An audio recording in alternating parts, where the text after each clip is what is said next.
So here we are in the George Eastman house, now known as the George Eastman Museum. This is where Mr. Kodak lived and worked.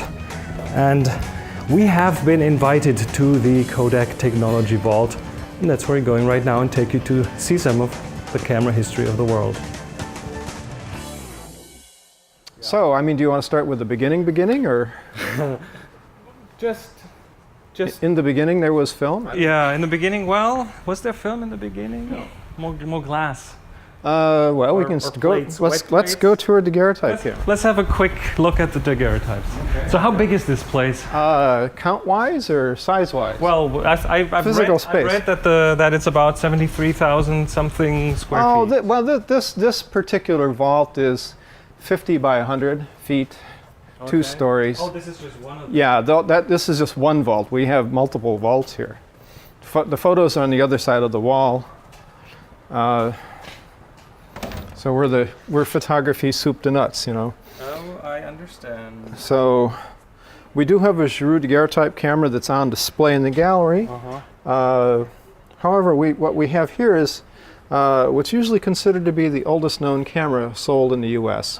And when I say known, we have the receipt for it. It was purchased by Samuel Bemis from Francois Gouraud, who is Daguerre's agent in the States. This is a digital copy, by the way. The real one's up in our rare book collection. It was purchased on April 15th of 1840 for $76. Wow, that was quite so that's quite a bit of money. It came with 24 plates. There's also a $2 handling charge, which we like. That you got to pay the handler. Of course. And so it's this trunk. It's a complete kit. So apparently all the ones that were sold in this country came this way. This is the complete kit means including everything you need to develop it. It's the camera, the sensitizing box, the developing box, and 24 plates. And this is actually one of the plates. This is a full-size daguerreotype plate. You can see it's copper that's been coated with metallic silver on one side. You may. Careful. Whoa, history in my hands. History in your hands. Wow. And so, of course, you know, to make these plates, you've got the silver from the metallic silver on the one side here. The copper is the support to be very thin silver. Would have been hammered on, by the way, rolled on. It's not electroplating. That didn't exist in the 1840s. And there was a lot of polishing involved. Well, no, actually, the original process, you cleaned the plate. Polishing came later. You cleaned the plate. It'd be treated with iodine, exposed for about 15 minutes in the camera, and then processed with mercury vapor. This is the holder. There's very few holders known. It wasn't a very healthy process. Not a very well. They didn't know that at the time. So. True. So yeah, that's the original process. Now there were improvements done to it.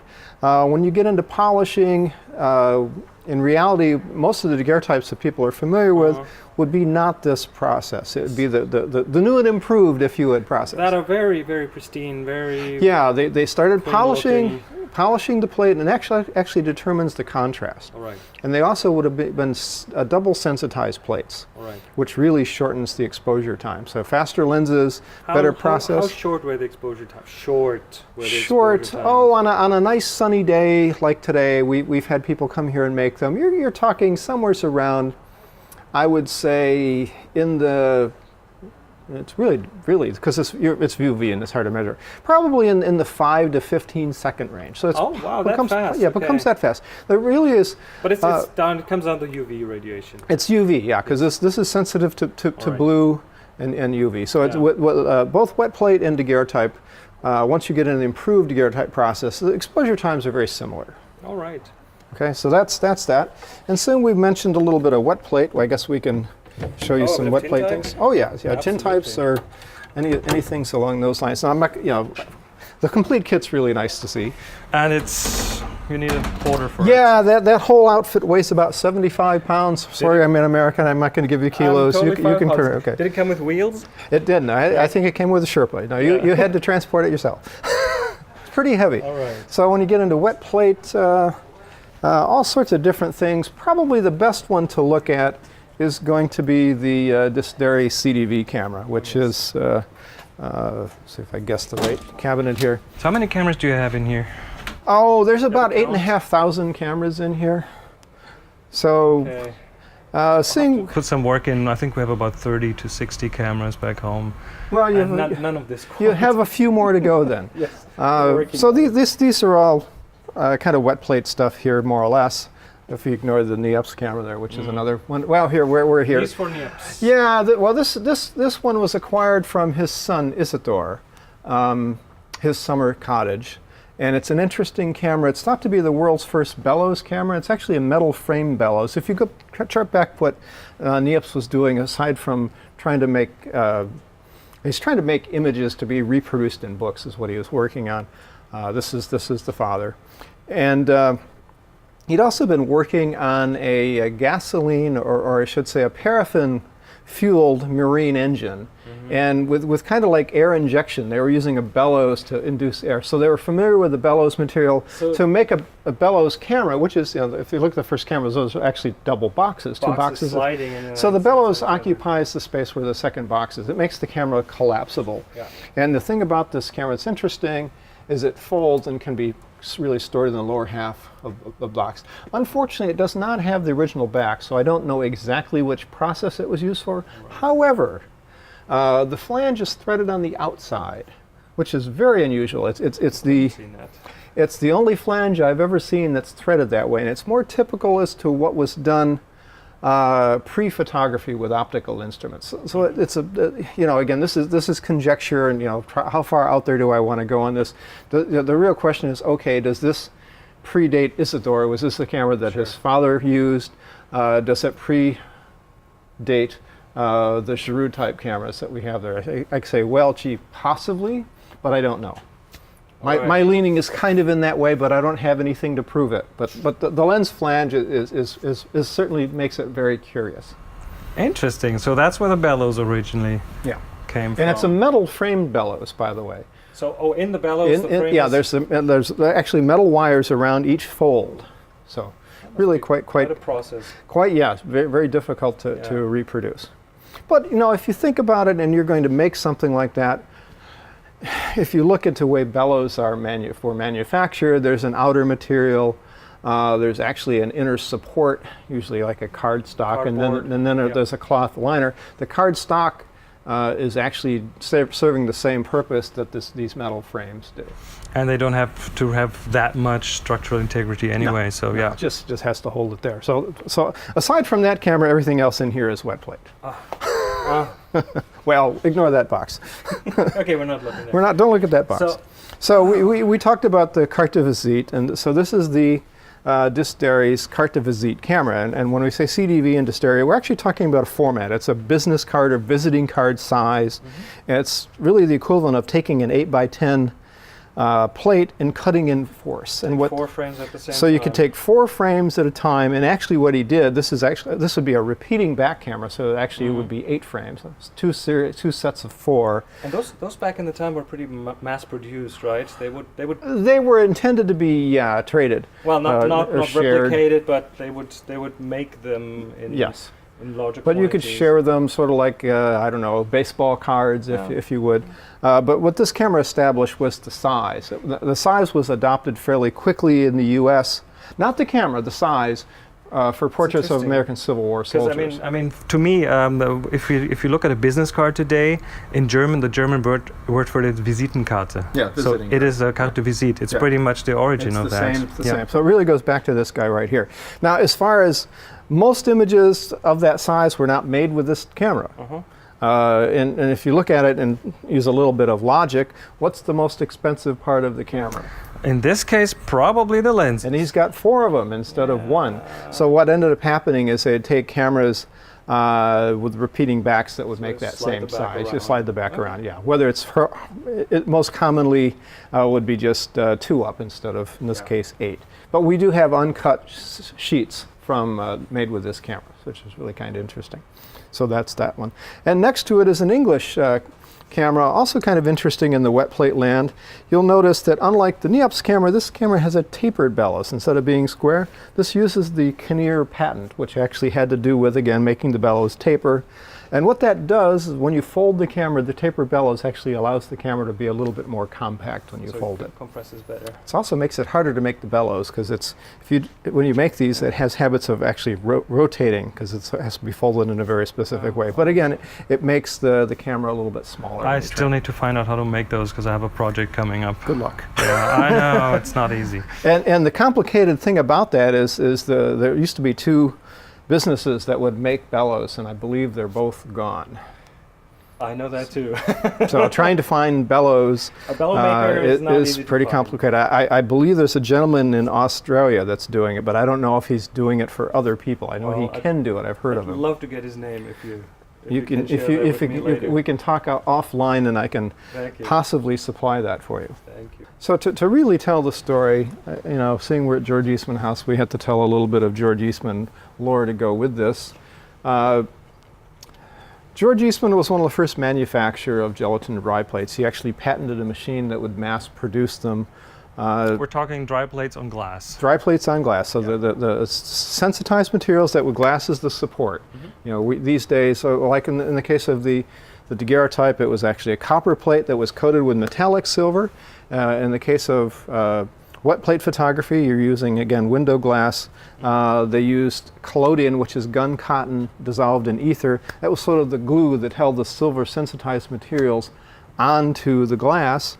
But it had to be done wet. So, it was a very good process, created lots of good images, but it's kind of, I don't know, inconvenient. Time sensitive. You've got to yeah. use it. Well, You have like 5 minutes, right, to take the photo? They actually had dry collodion, but it was very slow. But so the idea of being able to pre-manufacture, if you would, images had been around for a while.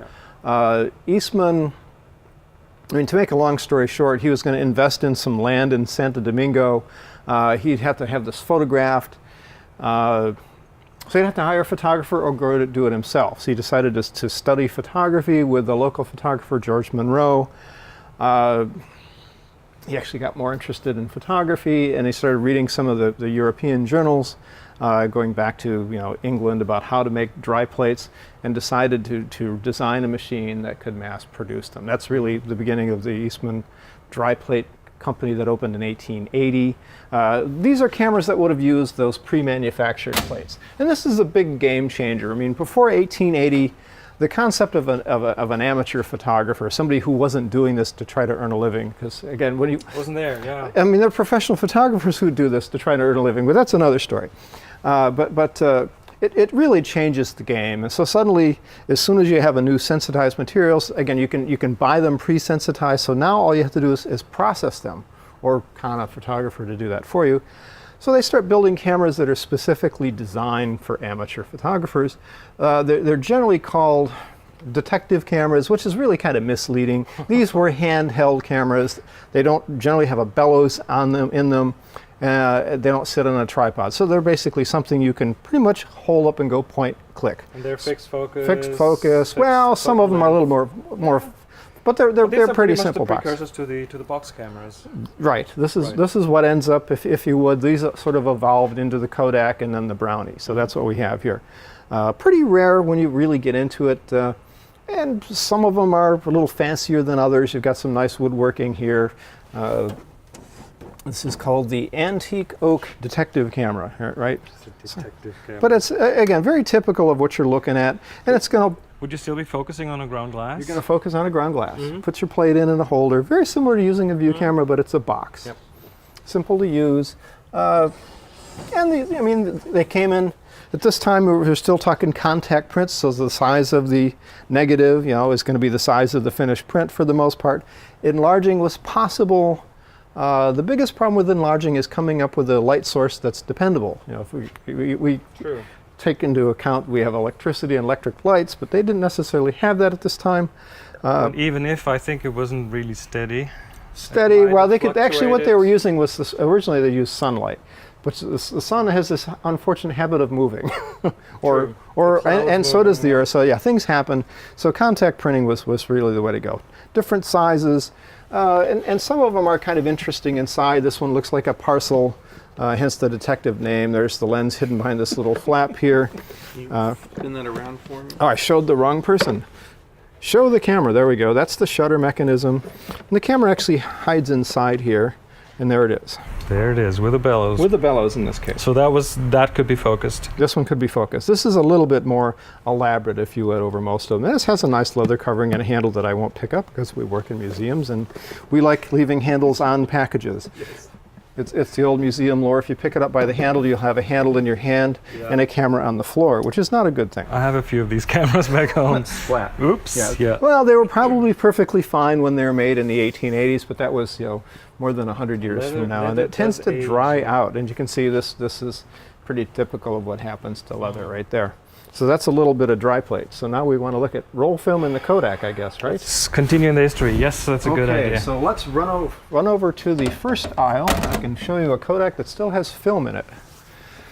Oh, while we're walking here, is there any piece in here that would be your favorite? My favorite camera. Is there one favorite that you have? Oh, I don't know. Here we go. Can you single out one? Well, look at this. This is one of those curious things. It looks like a Brownlee box camera, if you would. This is a piece from Gabriel Cromer's collection. He was one of the first collectors of cameras. It technically is not a camera. It's a piece for amusement. But if you lift off the front, you can see that it has a pig inside. So why is, I don't know. I just think it's rather... It's just a joke. It's a fun thing to have. So is this my favorite camera? No, but I really like it. Okay. It's not typically what one would think of when you come in here. And also, this guy right here, this is a pinhole X-ray camera from the University of Rochester Laser Lab. This used film in the 35 millimeter cassettes, actually X-ray film, and they're using this to photograph particle collisions. So seeing you're photographing what would come out when you collide things. We've always said this is the world's fastest camera because you can't really go any faster than the speed of light, which is what you have here. So again, fan of pinhole cameras, never seen an X-ray pinhole camera. So we've gone from a camera that has a pig inside to one that... That's good. Yeah, there you go. Pig and a poke. How about gold Leicas? Like gold Leicas? Okie dokie. Now we have... This is actually a Special replica. This edition. is a replica, actually. So I can't grab it and run. Okay. You can't. No, it's It's a replica. But it's a very nice replica. The original Leica came out in 1925. They made some exotic coverings on them, gold plated. I think they made probably about a dozen of them or so. Yep. The real ones would be worth, I don't know, $3+ million. This is a very well done.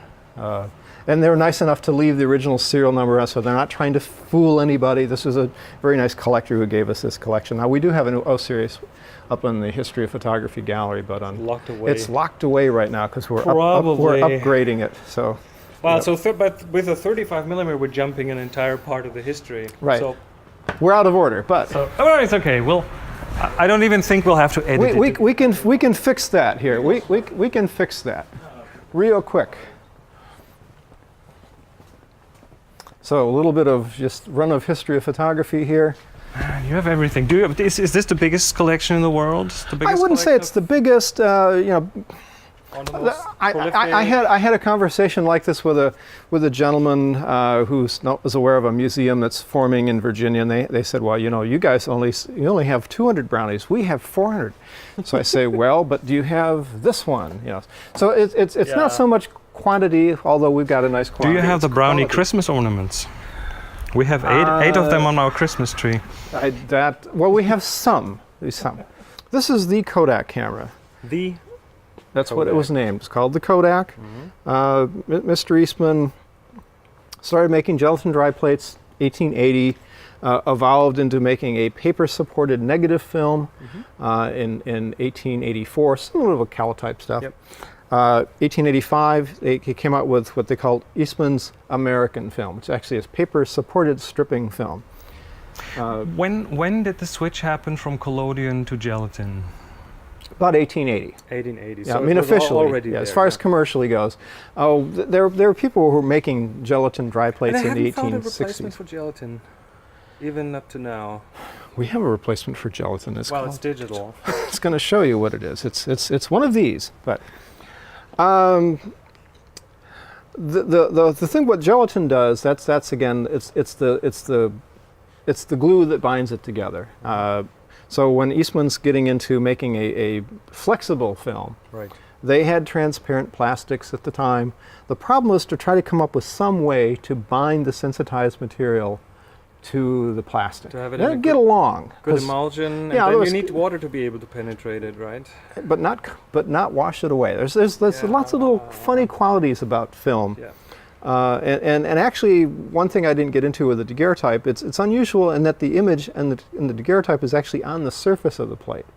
Oh, Where the rest- right. Doesn't have any depth. It's to it. not depth. Whereas you get into these other things, it's actually on or in instead of on, if Yeah. you would. It's a very complicated thing to do. So what Eastman originally did was create something they called a paper-backed stripping film. This is American film. And initially, I mean, the trouble with using paper as negatives, like Talbot had done, is you're actually printing through the paper. It's not easy. And it leaves the fibers of the paper show up, you get a soft image. So Eastman originally came up with an idea, we'll use the paper to support, we'll take the image off of that, put it on glass, make the print, and then we'll transfer it to another material, another transparent stuff, not light sensitive, as for storage. And he came out with this system in 1885. He had roll holders that would fit other companies' cameras.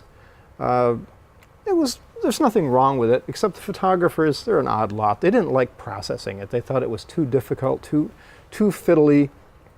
And when you think about the extra steps, instead of just It's a lot taking of out stuff to processing it, do. it has the advantage of being lightweight, but it was a pain in the neck to process. So Eastman sort of, I don't know, that you can envision that eureka light bulb coming on and said, well, wait a minute, okay, I have an idea. I'm barking up the wrong tree here. The heck with dealing with professionals, they're not going to change.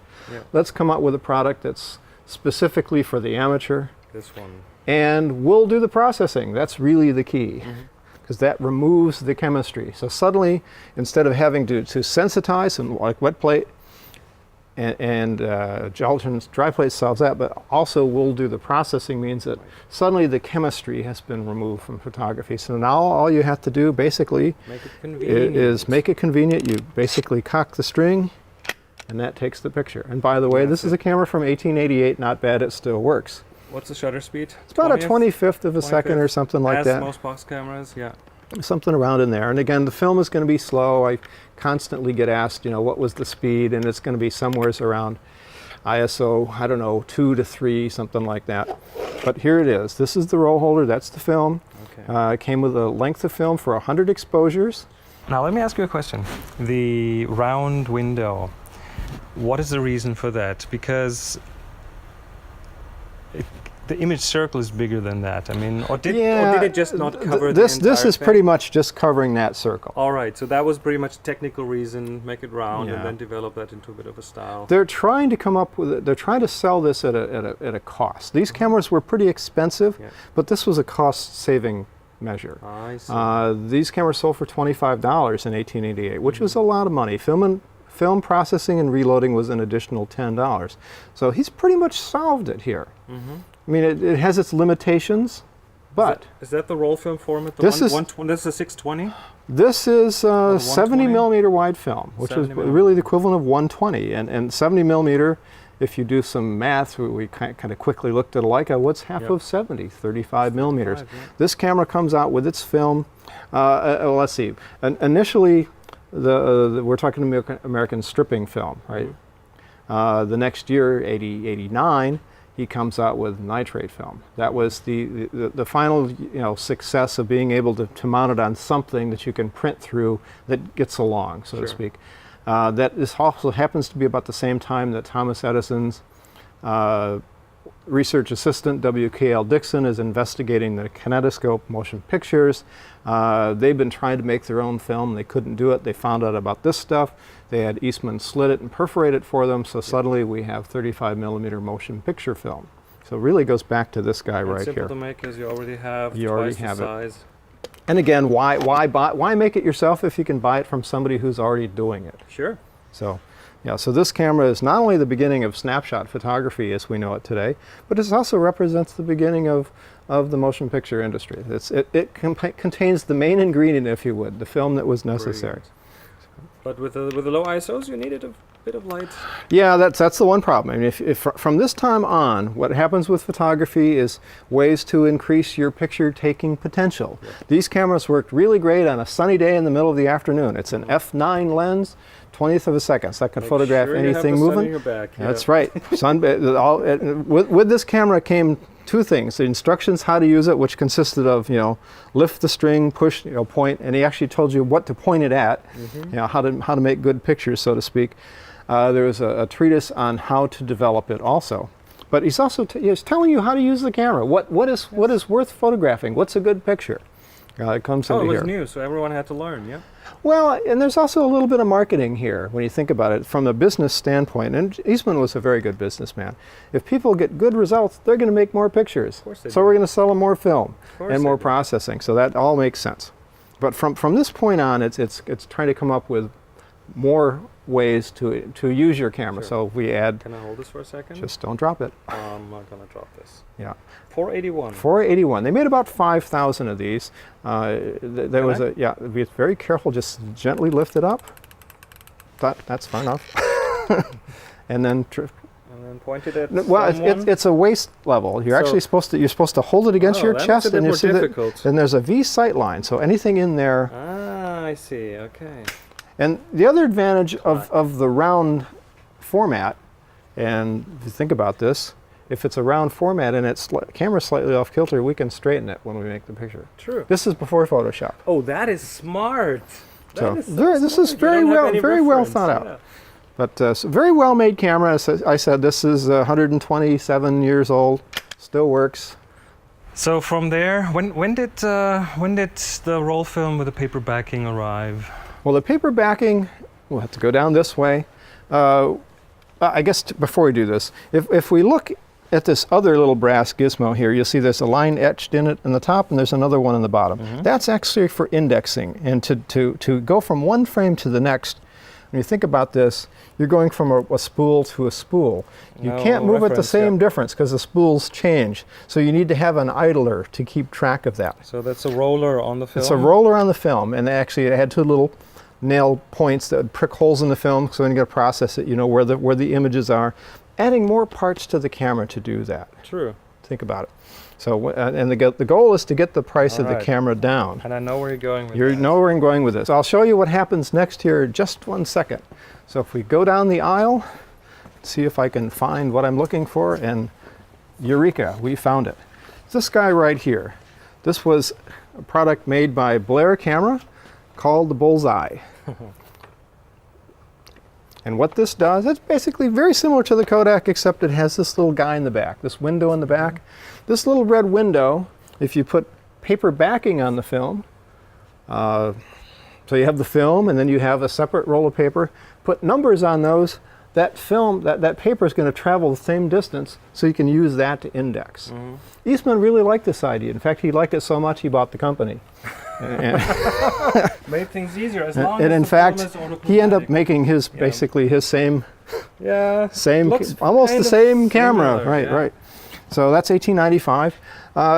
They made about 55,000 of those in 1895. Well, that's a lot of cameras, especially when you realize these are mostly done by hand. Still pretty expensive. The Pocket Kodak, which is a smaller version, sold for about $5. These were about $7. However, the real solution to this is this guy right here.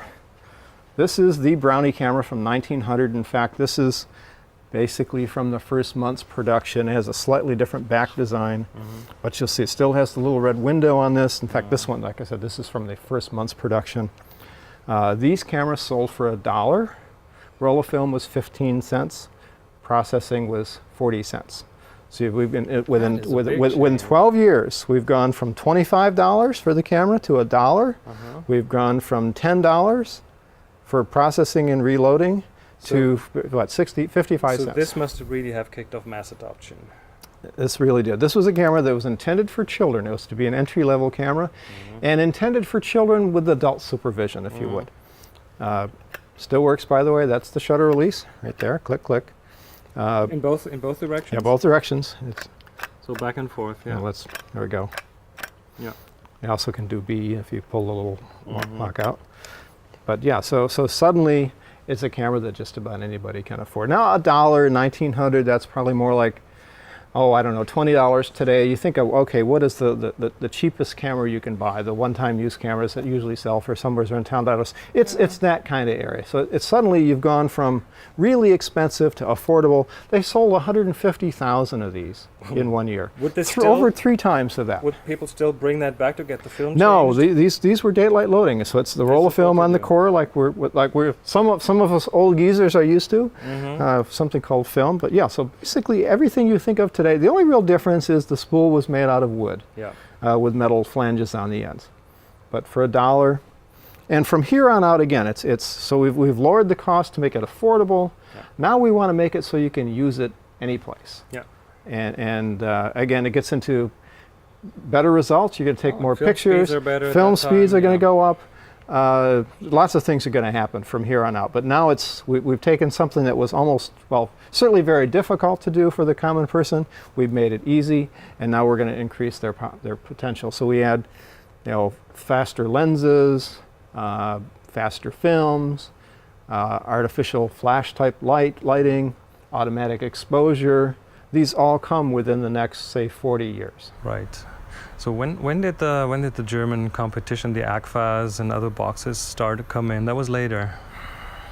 Yeah, the Brownie, obviously I'd showed you their box cameras before. Yeah. The Brownie is so successful that just about every company that made cameras would make a box camera. They pretty much ripped off the design. Yeah, there were companies that made one. One of my favorite ones is the Buster Brown, because this was named after a children's cartoon character. Okay. Buster Brown, that's Ansco, company Ansco. Within a couple of years. Yeah. Again, just about everybody made them. So they'd be slightly different, or some, depending on how much patent law you want to ignore, would make just a complete copy. Yeah. And this is made out of cardstock, but it's pretty well made, a reasonably decent camera, and the images were pretty good. I mean, the images are going to rival the Kodak. Yeah. So from this standpoint, as far as Eastman Kodak companies, one single meniscus lens in there. It's a single meniscus. Yeah. The Kodak actually has a little bit better lens and a better objective, but again, for the price, getting the price down, cheaper materials. These are still largely handmade. The way they got the production up was to actually just hire more people to make them. No, just lens materials. It was glass till quite late. Yeah, these had glass. Started to get transparent plastics that were optically Oh, it's good really enough. getting into the 1950s for that. That late, yeah. Yeah, I mean, if you look at camera production, there was quite a bit of handwork done on them. Really is late into the 1960s. The Instamatic cartridge is the really ushers in the big change, and it's the fact that you're able to. This is the Instamatic right here. Able to. Well, they sold over 75 million of these, so pretty amazing numbers when you get into it. Yeah, my dad had one of those. Everybody had one of these. Being able to come up with the light tight cartridge that will accurately place the film in the focus point in the camera is pretty amazing. And it's still using backing paper. And it's still using backing paper, because that's the cheapest way. Fewer parts. Yeah. Fewer parts is really key. Counter. And the thing about this. And I didn't realize this. I mean, I had one of these. People thought, well, what's wrong with them? You get the pictures back; they're not always really sharp. They tried to blame it on the cartridge. No, it's bad processing, actually. Really? Yeah. When they were doing investigations into the disc, they looked at other formats. And they were hand processed and hand enlarged. I actually knew the gentleman who worked on this, and he said, they were all blown away at the quality that came out of this. Well, it should. The film's bigger for one thing, but it was the fact that the photo finishing labs got sloppy. But the film itself was always sharp, or as sharp as. Yes, yeah. I mean, it's not going to hold it perfectly flat, but flat enough. It's depth of field that you're going to get out of lens with it. Again, this is around about an f9. They didn't really change that. I mean, they sold ones with better lenses. Wow. But price point. It's a price point. And again, the money was, they didn't lose money on cameras, I don't believe, but they certainly made a lot more money on film and processing than they did on the cameras. I know a few other companies that have that model. It's a pretty good model. It's a very successful model for a long period of time. So I mentioned automatic exposure. We're probably going to do these out of order. This is the Super Kodak 620. This is the first camera for automatic exposure. And what they did is they manually or mechanically connected a galvanometer, which is like it's a selenium cell galvanometer, to the aperture of the lens. So you'd select the shutter speed, and the lens would... Selenium cell would have enough... Right. That was mechanically quite fragile, wasn't it? Yeah, and they did it. And they did this in 1938, the Super 620. They made about 750 of these cameras. Not many of them made. And actually more of them broke. I think they said they made 750 and repaired 2,000. They had a problem with the self-timer. The self-timer would lock up. But rangefinder, yeah. Has a rangefinder, couple of rangefinders, single window viewfinder. Also another. This is a very high-end camera. These sold for about $250 in 1938, which is a lot of money. Fast lens, capable. At this time, the highest film speed was, I believe, 16. This is the other thing that people don't realize is how much film speeds have changed over the years. And it's non-coated lens. The other advance that we're not really getting into yet is going to be color. And Eastman... Color after 1950, 50 something? Well, actually the first... I mean, color was earlier, but the mass... Yeah, I mean, color stops being a scientific laboratory experiment really with the introduction of the Lumiere autochrome plates in 1903. Those are not true to nature color, but they're color-like. It's interesting, you randomly place colored dyed potato starch grains as a screen over the plate. Very slow because you're adding a ladle to it. Eastman established his research labs in 1912 specifically in mind to come up with a color emulsion that would work. So what was the point when color was like available to the masses as film? Usually, yeah. Film? In this country, it's Kodachrome. Yeah. Originally introduced as a 16 millimeter motion picture film in 1935. 36, they released it as 35 millimeter, and actually bigger sizes. People don't realize it was available up to probably about 11 by 14. And then you ended up having problems with the older cameras that didn't have the lenses to correct for it, or the auto red window didn't work anymore. Right, and Kodak actually was selling coated lenses. They just didn't tell anybody that they were until a couple of other companies started saying, well, we have coated lenses. They said, well, we've already been doing it to account for the fact that we had color film. Forgot to market it. Well, why tell people? Well, they were soft coating, so they didn't coat the external element was the problem. But Kodak called it luminized. Again, it's as far as color in Europe, Agfa color, Agfa chrome, similar. Kodachrome is its own unique, weird little thing. I do remember. Kodachrome is a multi-layered black and white film where you actually, and there's actually a yellow filtering layer on here, where you're actually making color separations representing the primaries, and then you add the color and process it. I've seen photos of the processing units, which I think the first ones were like almost the size of it's pretty big. Later a bit smaller, yeah. And the next thing that happens is during World War II, for aerial reconnaissance, they wanted color aerial reconnaissance. They wanted to be able to field process Kodachrome, and they said, well, you can't field process Kodachrome. So what came out of that actually was Kodacolor. That's the salmon reversible negative film. That's not C41. The C41 process? C41, yes, C41. Was that the C41 process pretty much? Okay. It was released to the consumers in '47, and actually out of World War II, the various E6, it would have been E2 or whatever they're calling it at the time, but the Ektachrome type films. But the reversal process. Reversal process, yeah, those originally were reversal with light, which I unfortunately had the pleasure of doing. Those actually came out of I don't know, World War II is stuff that was exported, if you would, from Germany after the war. So that's why Ektachrome and Agfa-chrome and Fujichrome are very similar type films. Right. They're all reversible, positive color films. All right. So what else are we lacking in the movie land? Amateur movies. Amateur movies. What is that big lens? That's an Erminox. Again, low light. big lens, small camera. All right, this again, this is existing light photography. This is an f2. Was it an f2 or 1.8? There are two versions of this. And a crazy viewfinder. And a crazy viewfinder. That's called a Newton finder. It's actually you use it about at arm level here. Okay. So pretty typical like European finder. Not like the old sports finders. Instead of a frame finder, it has a glass in it, so it's a little better. But then we get into single lens reflex cameras, if you would. The beginnings of these go back into here. The Soviet Sport is the first one, or the robot. What's it called? Robot. That's a spring motor. Yeah, I've got those. Spring-loaded ones. Well, the spring-loaded camera I have is the Pascal. This is 1899. That's interesting. And what this does is you put roll film in it, you wind it all the way up, which is actually advancing the film to the end, and then you trip it as you go. It winds back. So you wind it once, and it has enough. You wind it all the way from the supply to the take up, so the spring and that also winds the shutter for the entire film. For the whole film. Kind of neat. And we have here's the Simplex. This is the first full frame 35mm camera. Full frame. It's funny. This is funny really that we call it full frame now, right? Well, this gets really confusing. Now, Simplex was a company that made motion picture projectors. Yes. And in the motion picture world, full frame is actually referring to a single frame of motion picture film, which is 18 by 24. Yes, it's half format of the 35mm right. format. In still photography, full frame is actually half frame. So this would be double frame. And you know what 35mm refer to in German?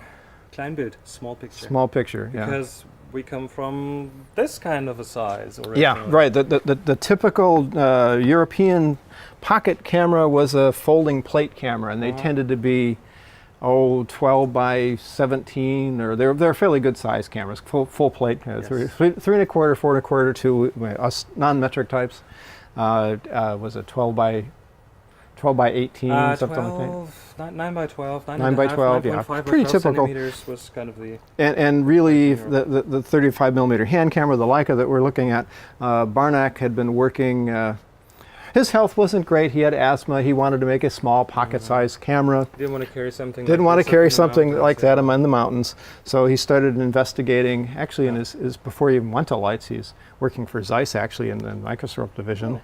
So he made his first prototype that used leftover ends of 35mm film, or Leica 1913. That was a cinema stock. Cinema stock, yeah. And he went with again this bigger size. The camera didn't really go anyplace until 1924. They made about 25 samples to be tested, usually called the O series Leica in this country, or the Ur Leica. Yeah, or would be the Ur as in. They call it the Null series Leica. The Null series. Yeah. The Ur Leica is the 1913 camera. Right. So the O series or the Null series is the 1924 camera, and eventually went into production in 1925 as the Leica A in Europe, the Leica 1 Model A in the U.S. We can't use the same numbers. It just makes makes my life confusing when I try to explain it to people. Same camera. Same in the digital. Different. Yeah. But what is the Rebel? Digital Rebel is KISS in Japan. Yeah, that gets into the whole gray marketing stuff, trying to decide that, or it gets really confusing. The other thing that's really interesting is this guy right here. This is the Canon AE1, pretty well-known camera, very successful camera. The thing that's interesting about this, from a historical standpoint, is this is the first camera that actually uses a computer chip. It uses a computer chip to actually control the self-timer, mind you, but it's the first computer chip just the self-timer, yeah. Oh, okay. Still being mechanical, it's a... Well, that was at the time where people were quite worried about handing over control to something that needs a battery. I remember that very well. Yeah, people like, okay, now needs batteries, and what happens if I run out of battery? Can I still shoot? Right, yeah. which is why I can do this right here. Well, you know, a 100th of a second in there. It still works, clunk. And they also give you shutter speeds that go up to 1,000, which in reality it's not, because all the 1,000 speed does is it makes it so 500 would actually be a 500th. Yeah. 1,000 speed, if you measure these, it's probably going to be somewhere 650 to 750. Especially on an older shutter. Older ones. But again, this is Nikon F. A big measurement prisma, metering prisma. Yeah, this is the Nikon F. One of the best-known photojournalist cameras, comes out in 1959. It was made through 1973, virtually unchanged. Wow. Think about that in today's world. And it was a modular camera, so the meter was completely separate, slapped on the top. The link is external. There's a little prong pin that drops down, or arm that drops down into this prong. And again, batteries are a problem with this because you can't get this battery anymore. You can use a substitute, which kind of works. The mercury batteries you can't use anymore. Yeah, they don't quite put out the same voltage. It's a problem, but. So, I don't know. So M3. We went through the history pretty much from the start. Are there any pieces in here that are like, that you say, wow, this is really cool, I want to show this? Doesn't matter if it's digital, analog, just anything that you would go, hey, you have to have a look at Okay, the first zoom lens. Here we go. This is the Zoom R. It's trying to get us into things that we use today, right? Prior to this, if you were going to use you'd have to have a bag full of lenses. Now, optically, it's pretty complicated, not that good, but they're the first to do it. This is 1959. Wow. Let's see. Voigtländer, German. There you go. Hey. Well, how can you talk about photography without talking about the Rolleiflex? This is not the first twin lens reflex. Some of the actually dry plate cameras were twin lens. And what you're doing here is you're using a separate lens to view the subject versus taking it. And what it does in the case of portraiture is you never lose the sight of your subject. Which is, especially with a view camera, is really complicated because who knows what you're going to get. And you're not pointing it straight at the subject because you're looking down, so it's less threatening. And the other thing that's nice about this, when you think about it, it uses a square format. Because of the twin lenses, you don't have to turn the camera sideways. So you just crop off the parts that you don't use. Not necessarily the most efficient way of using film, but it is certainly an easier way to build the camera. This comes out about 1929. This is the first model. Yep, the first analog photo workshops I held were on the Rollei premises. Wasn't much left of Rollei back then, but history. Oh, amateur motion pictures. This is the Cine Kodak, 1923. I picked one that doesn't work. This was the one you had to This would be the hand crank one, yes. This is the only one I have that doesn't work. The reason it's here is the original just had one viewfinder. It doesn't have the top viewfinder. But they took the film that they had for 35 millimeter, cut it in half and put the perforations on the edges instead of in the middle, because actually half of 35 would be 17 and a half last time I checked. Other companies had used that. They found that having the perforation in the center of the frame tended to make the film break. So this is the beginning of the Cine Kodak 1923 16 millimeter film. And this actually came with a system. It came with a projector. So the camera and the projector and a screen and an editing system sold for about $500. A lot of money at the time, but this was really the beginning of home movies. Only hand camera, 1925, they come up with the Model B. So it's same camera, they've made it smaller, but they've also added a spring motor to it, so you can you crank it, wind it up and go. And it still works. Still works. Not bad for something from 1925. Yep. So that's certainly important. Flash bulbs. We didn't talk about flash. Oh yeah. Another German product right here, the Vacuum Blitz. This is the first flash bulb. It's a glass bulb that's full of magnesium foil. It's foil. Foil were the first bulbs. Isn't the mesh? It's in the no, the wire comes later. So the original was like this. But were they also filled with oxygen, and that would make them go faster? It ignites when you put a small electric charge into here. Yeah, so this makes indoor photography possible. And these are all things that we take for granted. It's all built into whatever camera you're carrying. You probably have all these little pieces in here. So you've got a flash, you've got automatic exposure, you have a zoom lens. So we just took all these little parts and just modern camera. But it took roughly 50 years to get there. It's a long process, yeah. Yep. Let's see, other things. Well, this is the oldest known digital single lens reflex camera. This is happens to be built on a Canon, and yes, this is kind of interesting.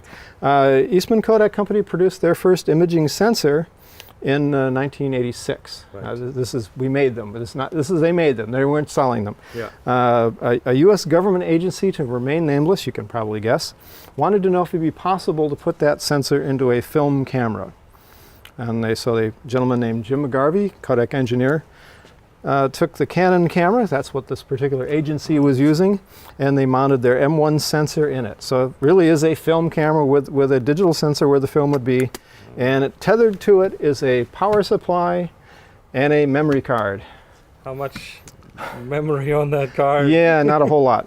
But so Well, this is the first one. It's not a cassette as in the first in the blue one. That Right, I've right. seen, It was yeah. so it's actually is a memory circuit of some sort. As I said, this is the oldest one known. It's not the oldest one. They actually made one for this particular government agency, not as robust as this. That would have had actually a ribbon-wired hard drive to it, Okay. so a little bit thinner. So they decided to make 2 more of these cameras. This is one of the 2 to find out if this was an actual business to investigate. So this was called look at it now. This was called Tactical Camera. Dates from 1987-88. They continued the investigation. This is Hawkeye 2. They've taken that system and actually built it into something that would actually hold, in this case, a memory card that holds 4 pictures. Wow. Not compressed images, by the way. There's the sensor again. So is that still a lab model, or was that was never commercialized? No, this was never commercialized. They probably made maybe a half a dozen of these. Or so, and they switched to Nikon. size. They switched to Nikon bodies because that was the camera that most professionals used. Yeah. And they didn't call this a camera. They called it the Hawkeye 2 imaging accessory All right. because they didn't want to compete with film. They decided that the 4 pictures would be kind of, I don't know, not a very good solution. So they developed a slightly different version.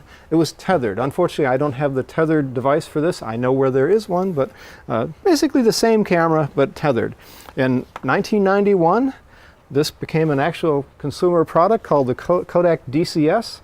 The press would name it the DCS 100 when the 200 came out. And what we have here is the, again, battery, memory card, and also has a playback unit, so you can actually see the image on the back of this little panel. Wow. These sold for about $25,000. They made about 900 of them. This is actually a second production run. The only difference would be this red band here. On the first version, they have the yellow one. I have those also. They also came in a rather large case. If you look on that shelf up there, you see that big gray that's the case. suitcase. That's the case for it. All So right. about $25,000. The next year, they integrate it down to this size. This is the 200. Hence, that became named the 100. So they've been able to shrink it down, put a hard drive in here, It's handy. and would be handy. It was connected to a Macintosh, probably a 2 CI, which I've been looking for, computer. And what happened next, actually, is the press decided that's a really good idea. Even though the cameras cost a lot of money, they're, like I said, $25,000. So Kodak, and you'll also notice that it says Kodak on here bigger than Nikon. These were not made, this was Kodak's camera built into a Nikon body. There was no agreement between Kodak and Nikon. They just bought the bodies and used them. Oh, really? Yep. So this is the AP NC 2000E. This was a deal between Eastman Kodak Company and Kodak. So all press photography in the U.S. basically was done with these cameras. It's a tuned up version of the 200, and it has one really neat thing. You can actually take the hard drive out, portable hard drive. Oh, okay. When was that? Oh, this is 1992. 92. Okay. So we're coming up, believe it or not, on the 25th anniversary of digital photography for pros. And now we do. Just hard to believe. Yeah, it's all where it all comes from. And you think about it, these cameras, $25,000, that's a lot of money, but it's certainly cheaper to do that than it is to basically hire planes to fly your film back it's to get it faster. across there. And it's faster. Much faster. So cheaper and faster, believe it or not. And this would evolve into a whole line of cameras. The next thing really to talk about is, what am I looking for here? I'm looking for this right here. This is the Apple Quick Take 100, be the first color consumer camera. It says Apple on it, but it's actually a Kodak product. They partnered up with Apple Computers. These were sold for about $700 to amateurs, fairly small image, 640, 480, 640 image. It'll hold about, I think it was 16 color. This was an application of Bruce Bayer's color filter array, which is pretty much how all digital. That's the bio array. Yep. Next year, Kodak came out with their own branded version, the DC-40, and pretty much, again, what's in your pocket sort of evolves from that. And seeing we're pointing at phones, well, this isn't interesting. This is one of those vaporware. This is a product that never happened. People always want to know, why can't I put a sensor into my camera? That was my biggest question when the camera Well, you could started have, going as a matter of fact. We could have. You could have. This is what everybody wanted. This is called silicon film. So instead of, Can I just carefully hold there you this? go. Really clever device. I was so hoping for something like this back then, but it never materialized. It was you had it in the lab. It was written about, yeah, it was talked about, not Yes. like a guy who left Kodak, and really clever. It would sit where the film was, and there's a couple of problems with this right off the bat, is the sensor has to end up in the same place. Not all cameras internally are the same dimension. So this one is actually sized to fit either an Icon F3 or a FM2. And the sensor size would have been a problem too. Not so much. No, this is 2 megapixel. These were designed to sell for about $600 around. Powering it? There's little batteries in here. The problem is turning it on. Yeah, the thing has to know when the camera takes a Yeah, picture. and the clever thing that it did, it had a sound gizmo that actually would recognize when the mirror starts to go up on an SLR. And you put it in here, you'll see it's got little contacts. This would go into the PCMCI slot in your computer, and even little, yeah, really cute. But and again, these were again to sell for about $600 in 1999. Who decided that it wasn't gonna be a product? They couldn't really get enough startup money to do this. The camera companies didn't want to do it because they wanted to sell you new It cameras. would have allowed me to use my SLR a while longer. For a while longer. Yeah. But then we get into cell phones. It's certainly interesting.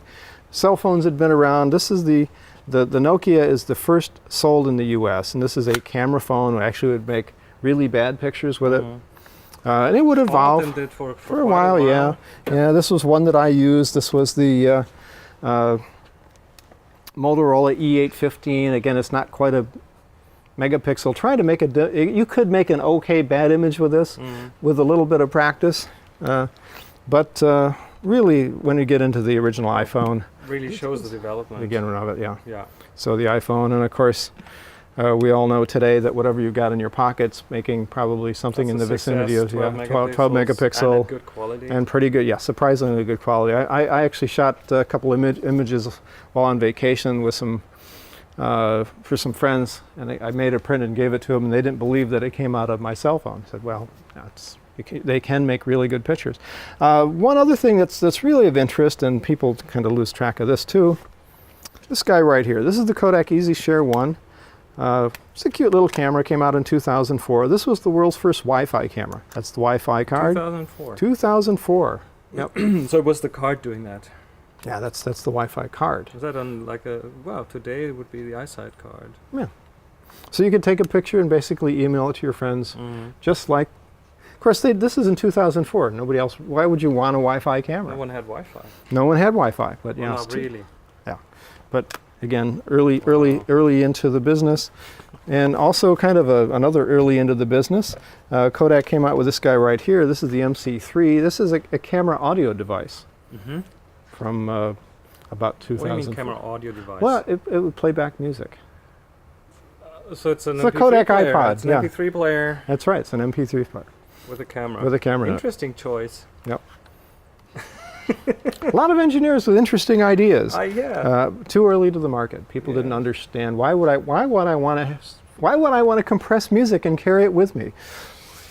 Yeah, that someone else found out that It's got to be it's got to be a vinyl record. You know, I need to have a big amplifier with tubes on it to and sound. now people like me are going back to film. Back to film, back to film.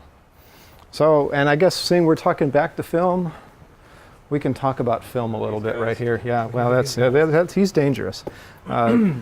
Safety film. Safety film, yeah. Film that doesn't explode. What most people don't realize about film, and this is just a small display of film that I put together over the years. Film is actually the most complicated consumer product that's ever been manufactured. I've had an interview with an ex Kodak employee. He made this book, Making Kodak Film. Bob Shamebrook. Yeah. Yeah. Yep.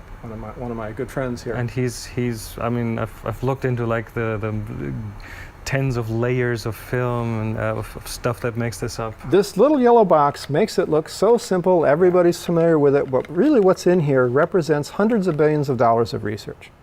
Okay, you get into the manufacturing. All this stuff is made in the feet per second.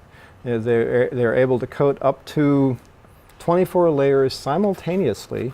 They're made in one go. In one go.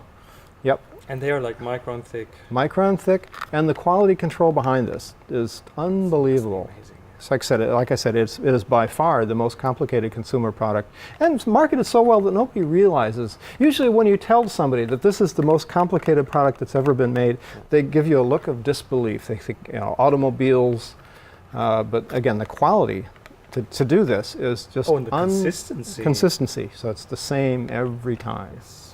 Or within, the tolerances are very, very thin, as you can do this in. And it's, it's a product that evolved significantly over a period of years.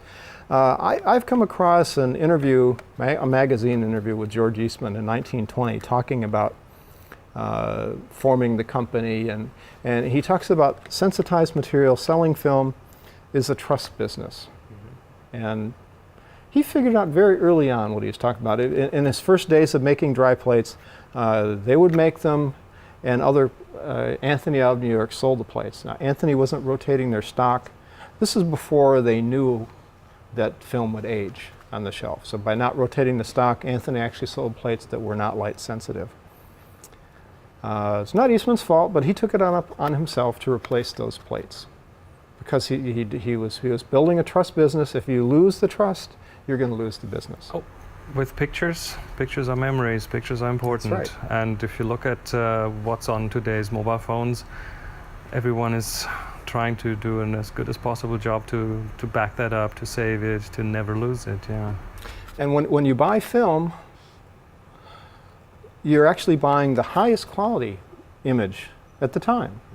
In the case of whether you realize it or not, now when you buy a digital camera, at the time you're buying that camera, you've already decided how big that picture is going to be and what quality it's going to be. In the case of film, the changes. Yeah. So a lot of decisions that are made with film were made by people who put hundreds of billions of dollars of research and innovation into it.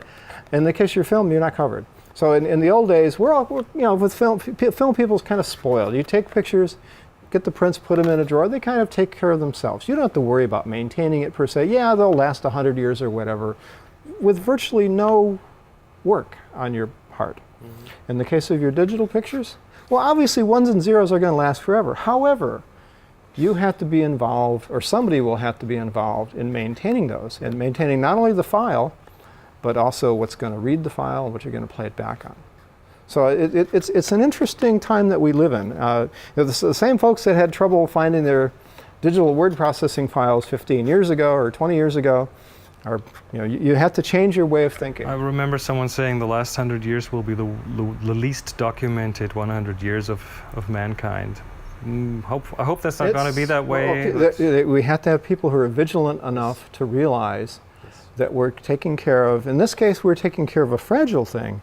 In the case of digital things, we're taking care of you're taking care of an ether. There's nothing there. You need something to play it back with. Yeah. So on the one hand, yes, it could last as long as the pyramids, as long as people take care of them, as long as you have to be an active participant now, and that's something that's hard to get across. And I have this conversation, people say, "Oh, store it on the cloud." Well, who is the cloud? Where's the cloud? The cloud, somebody's got to maintain the clouds. Oh, by the way, your cloud just went bankrupt. So yeah, it's better off, as much as you don't want to do it, you probably have to make up your own backups. And hopefully your children and their grandchildren will, because otherwise the images that are on your phone you'll lose when you go buy another phone, because they just went away. So yeah, it's quite possible that the people who are growing up today will have almost no images of their childhood, unless there were prints that were made and on good quality paper with good quality ink. Big proponent of printing. Yeah, printing. Yeah. So getting stuff out. There you go. The history of photography in a nutshell. That was amazing, Todd. Thank you so much. You're welcome. Wow, what a cool place to be. So much history of photography. I want to really thank the Eastman House for letting us go into the technology vault. That was really good. And by the way, if you want to find out more, go to eastman.org or come to Rochester, have a visit. The museum is brilliant too. So I want to come back. I want to see more photography history. Thanks for being with us. Take care.